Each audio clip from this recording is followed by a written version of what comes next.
안녕하세요. 이번 영상은 얼마 전 라이브를 했었는데요. 그 라이브 때 C103이라고 하는 아이디를 가지신 분이 질문을 했었던 부분이 있었는데 그 부분에 대해서 좀 얘기를 드리려고 영상을 만들게 됐습니다. 어떤 내용이었냐면 PBR 기반의 텍스처링을 어떻게 마에서 사용할 수 있는지에 대한 부분이었는데요. PBR 기반이라고 해서 그걸 확인을 해보니까 형식이 이렇게 알베도, 그 다음에 AO, 그 다음에 하이트, 노멀, 러프니스라고 하는 이런 식으로 구성되어 있었어요. 물론 지금 제가 좀 조사를 해보니까 AO 같은 거는 좀 잘 없고요. 메탈리컬, 메탈리스, 뭐 하여튼 고고 메탈 관련된 부분의 항목도 있는데 뭐 하여튼 여러 가지 조금 차이가 있는 부분이 있더라고요. 그걸 만들어내는 수 있는 데는 뭐 서브스텐스라고 하는 그 텍스처링 툴에서 이렇게 이제 뽑아낼 수가 있는 걸로 알고 있고요. 그 다음에 이제 이 PBR이라고 하는 기반 자체가 PBR, PBS라고 이제 보통 불리우는데 피지컬리 베이스드 렌더링, 피지컬리 베이스드 쉐이딩 이런 식으로 PBR, PBS라고 불리우는데 그게 이제 마야 내에서 램버트나 쉐이드, 그 블링이나 퐁 이런 것들은 그 기반이 아니라 실제 이제 물리적인 기반의 그런 쉐이더가 아니기 때문에 거기서 사용하기에는 적합하지 않고요. 마야에서도 이제 아놀드 렌더링을 했을 때 아놀드에서 지금 이 항목들의 이제 기반에 들어가는 게 어떻게 보면 적합한 부분이더라고요. 그래서 이제 그거를 한번 적용을 해 보도록 하겠습니다. 어찌됐건 간에 요거는 어, 아놀드에서 해줘야 되는 게 맞는 거예요. 그 기반 자체가 항목이나 이런 것들이 그쪽을 위해서 만들어진 거기 때문에요. 램버트에는 그런 항목들이 없거든요. 러프니스라든가 이런 것들. 뭐 다른 대체할 만한 것들이 있는데 그래도 그걸 위해서 만들어진 거기 때문에 거기다 쓰는 게 맞습니다. 한번 이렇게 적용을 해봤습니다. 이렇게 오브젝트를 텍스처링 해봤는데 한번 이렇게 진행을 어떻게 할 수 있는지 보도록 하겠습니다. 오브젝트를 새로 만들어서 적용해 보도록 할게요. 바닥에다가 플랜을 하나 깔아주고요. 라이트를 하나 만들었습니다. 라이트 하나 만들어서 HDR 이미지를 씌워가지고 이렇게 라이팅으로 이제 만들어 놓은 상태고요. 아놀드 돔라이트를 하나 만들어서 HDR 이미지를 넣어가지고 해줬고요. 여기다가 새로운 뉴 매터리얼 해서 아놀드의 AI 스탠다드 서페이스를 하나 만들어 주도록 하겠습니다. 이렇게 이제 만들어 주도록 할게요.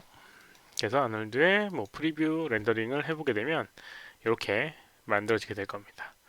그럼 이제 어떤 것들이 있는, 아까 전에 봤던 것처럼 이미지가 이렇게 이제 한 5종류가 이렇게 나와있었는데 그 링크를 보내주신 부분에 거기를 찾아가 보니까 거기서 이제 우선 처음에 쓸 게 이제 하이트라고 하는 게 있는데 이 하이트는 이 면의 굴곡, 물리적인 굴곡을 표현할 때 쓰게 되는 부분입니다. 하이트. 이 하이트를 먼저 써보도록 할게요. 하이트를 이제 디스플레이스먼트라고 이제 보통 불리우고요. 여기 이 서페이스 스탠다드 AI 서페이스에는 그 디스플레이스먼트가 없습니다. 어디 있냐면요. 여기 있는 이 오른쪽에 화살표를 클릭해 보게 되면 요걸 클릭하면 앞쪽으로 갈 수 있거든요. 그래서 여기 보게 되면 서페이스 매터리얼 있고 볼륨 매터리얼 있고 디스플레이스먼트 매터리얼이라고 하는 게 있습니다. 여기 디스플레이스먼트 매터리얼의 옵션에서 파일을 선택을 하고요. 아까 전에 그 쉐이더를 이미지를 하이트라고 하는 거 이렇게 뭐 말 그대로 이거는 음영 값에 의해서 하얀색 부분은 튀어나오게 그 다음에 검은색 부분은 안쪽으로 들어가게 이 지오메트리 자체를 변형시켜주는 그런 기능을 갖고 있는 게 이 하이트라고 하는 부분이에요. 그래서 선택을 하고 하면 이런 식으로 굴곡이 생기는 걸 볼 수가 있습니다. 실제 오브젝트는 변화가 없지만 뭐 이거는 나중에 이제 디스플레이스를 이 디스플레이스먼트를 지오메트리로 바꿔주는 그런 기능을 이용하면 또 바뀌게 되기도 해요. 어찌됐건 이런 식으로 이 형태감 자체를 바꿔주는 그런 기능을 갖고 있는 게 디스플레이스먼트인데 하이트라고 하는 걸 연결해서 이렇게 만들어줄 수가 있습니다. 그리고 이제 두 번째로 노멀이라고 하는 걸 해보도록 할게요. 노멀은 아주 낮은 노멀이라고 뭐 보통 이제 범프 매핑이라고 하는데 여기 이 스탠다드 서페이스에 보게 되면 지오메트리라고 하는 항목에 보게 되면 범프 매핑이라고 하는 게 있고요. 여기에다 연결해 주면 됩니다. 범프 매핑은 어떻게 가짜로 울퉁불퉁하게 만들어주는 부분이에요. 근데 노멀은 그 방향성까지 갖고 있는 조금 더 범프보다는 조금 더 발전형의 그런 방식이에요. 그래서 한번 적용해주는 방법은 범프 클릭해주고요. 파일 선택해주게 되면 이런 식으로 이제 창이 나오게 됩니다. 근데 이제 범프 방법을 use as라고 하는 뭐 이미지 자체가 노멀이라고 하는 면의 방향성이나 그 각도를 나타내는 부분이 있기 때문에 이 탄젠트 스페이스 노멀이라고 하는 걸 선택을 해줘야지 그 제대로 그 노멀이라고 하는 이미지를 적용을 해줄 수가 있고요. 여기에 노멀 선택해 보게 되면 이런 식으로 보통 이제 음영값으로 표현되어 있지만 요거는 이렇게 색깔을 가져서 표면의 방향성이나 이런 것들을 좀 더 나타내주는 역할을 하게 되는 겁니다. 요거 선택해서 적용을 해주게 되면요. 표면이 이렇게 세부적인 지오메트리 자체는 바뀌지 않지만 약간 더 디테일한 울룩불룩함이 생기게 됩니다. 표면의 방향. 이런 게 이제 라이트의 방향성이나 이런 것들에 의해서 자연스럽게 바뀌기 때문에 범프보다 훨씬 더 발전적인 방식이라고 생각하시면 될 것 같아요. 그리고 이제 그 노멀과 하이트를 적용을 해줬습니다. 그리고 해줄 수 있는 게 이제 알베도라고 하는 건데 알베도는 실제로 칼라 값에 가까운 부분이에요. 근데 칼라 값에서 어떻게 보면은 표면의 그 자체 색깔을 나타내는 게 알베도라고 생각하시면 될 것 같습니다. 표면의 색깔. 표면에 그냥 그 음영값이 없이 그냥 표면에 그냥 그 전체의 색깔을 나타내는 게 알베도라고 생각하시면 되고요.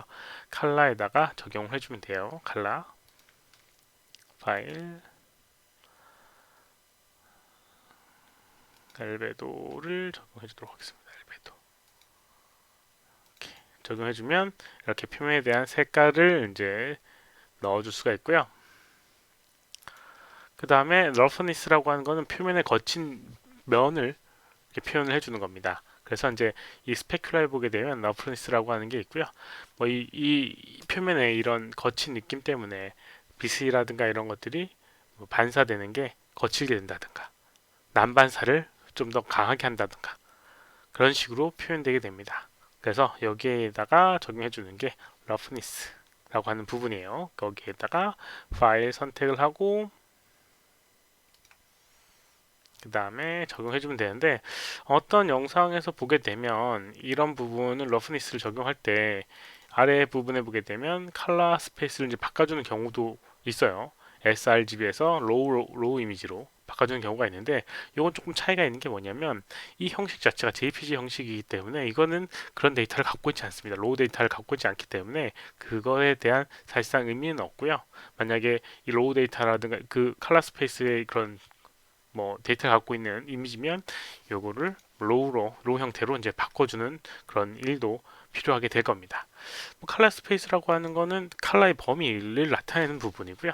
어떤 식의 칼라로 적용되느냐에 따라서 밝고 어두움 뭐 이런 것들이 차이가 나기 때문에 그거는 잘 체크를 하고 해 주셔야지 결과물을 아마 원하는 결과물을 얻을 수 있을 겁니다. 이런 식으로 해서 이제 표면의 그 거친 부분과 거칠지 않은 부분을 이렇게 조정을 해서 난반사를 더 일으킬 것인가 안 일으킬 것인가 하는 것들을 또 조정해 줄 수 있는 부분이 러프니스라고 하는 부분입니다.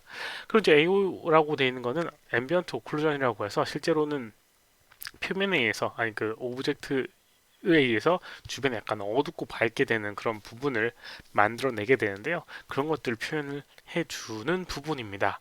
그래서 만약에 굳이 적용을 한다라고 하면 제가 봤을 때는 이 베이스에 웨이트 값에다가 적용을 해줘야 되는 것 같아요.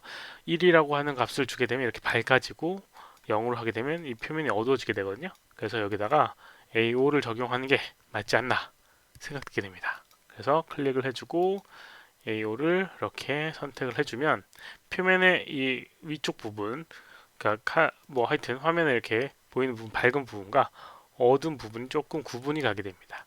이렇게 어두운 부분은 어둡게, 그다음 밝은 부분은 좀 더 밝게 음영값을 조정을 해주는 거죠. 그렇게 이제 적용을 해주면 됩니다. 여기는 이 네 가지 아니 다섯 가지의 이미지를 다 쓴다라고 하면 이런 식으로 쓰게 되면 맞는 것 같아요. 그럼 다 썼죠? 알베도, AO, 화이트, 노멀, 러프니스. 네, 이렇게 다섯 가지의 이미지를 각각의 오브젝트에 이렇게 컬러 값, 그 다음에 웨이트 값, 베이스의 웨이트, 그 다음 베이스의 컬러 값, 스페큘라의 러프니스, 그 다음에 지오메트리의 범프 매핑, 그리고 앞쪽에서 디스플레이스 매터리얼의 하이트 이런 것들을 적용을 해줬죠. 이렇게 하는 게 우선은 기본적으로 이제 그 PBR, PBS라고 하는 걸 적용하는 방식에 대한 겁니다. 혹여라도 이제 여기 있는 이게 거친 이 디스플레이스먼트가 너무 러프하다라고 하면 이 러프함을 조정하는 부분은 실제 여기는 이 오브젝트의 지오메트리의 이 디테일이에요. 지금은 이렇게 거치게 돼 있죠. 근데 여기는 이 디테일을 만약에 30으로 높여놓게 되면 이거 자체 다 이렇게 디테일해지게 됩니다. 근데 또 디테일 하다 보니까 너무 튀어나오거나 들어간 부분이 생기게 돼버리죠. 그런 거는 또 디스플레이스먼트에 오브젝트 선택을 하고요.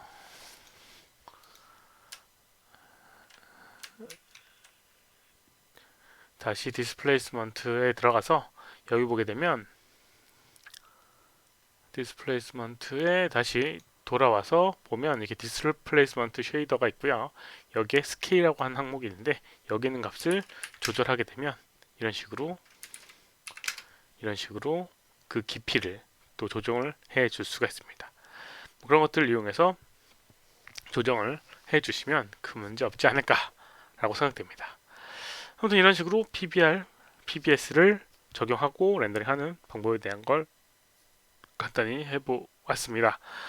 도움이 되었기를 바라고요. 이번 영상은 여기까지입니다. 혹시라도 질문 있으시면 오른쪽 아래 메일 주소로 메일을 보내주시거나 댓글을 남겨주시면 최대한 답변을 해드리도록 하겠습니다. 시청해주셔서 감사하고요. 수고하셨습니다.